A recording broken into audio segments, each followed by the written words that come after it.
Online earning app scam, जिसमें है task भी और इन्वेस्टमेंट भी, और आप इसे सामान्य अपराध ना समझे।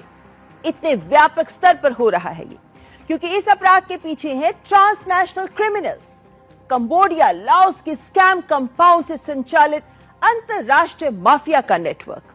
अत्यंत सोफिस्टिकेटेड प्रोफेशनल क्रिमिनल्स है ये तस्वीर देखिए जो यूनाइटेड नेशंस ने दी है, जो दिखा रही है स्कैम कंपाउंड्स।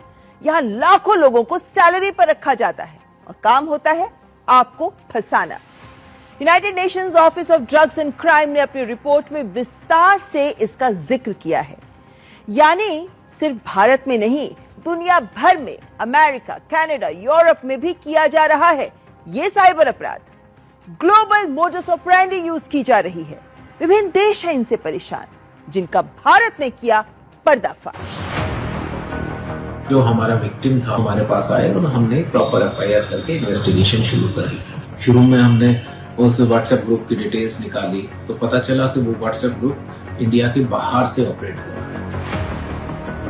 फिर हमने उनकी जो सारी फाइनेंशियल डिटेल थी कि कहाँ कहाँ उन्होंने पैसा जमा कराया, वो सारी डिटेल हमने निकलवाई। तो कुछ अकाउंट्स में पैसे जा रहे थे। जब हमने उन जो बेनिफिशियरी अकाउंट्स हैं उनकी डिटेल निकालनी शुरू करी, मोस्टली जो अकाउंट थे वो म्यूल अकाउंट्स। कुछ अकाउंट्स ऐसे मिले जो बहुत ही गरीब तबके के लोग थे और उनका अकाउंट इन्होंने टेक ओवर कर रखा था, जो फ्रॉडस्टर थे। वहां से डिटेल निकाली हमने। 3-4 आदमियों को अरेस्ट किया। अरेस्ट करने के बाद उनसे डिटेल निकाली।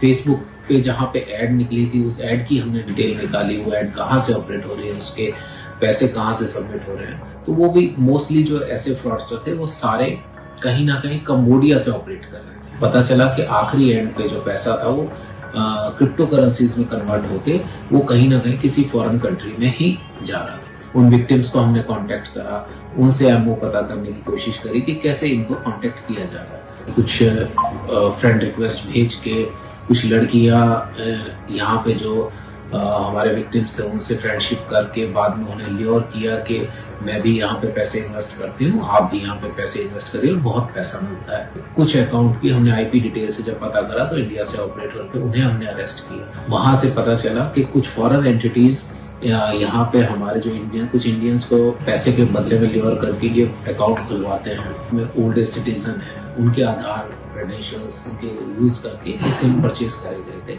इनका जो व्हाट्सएप अकाउंट है या जो सोशल मीडिया के दूसरे प्लेटफॉर्म्स हैं उन प्लेटफॉर्म्स को विदेशों से ऑपरेट किया जाता है।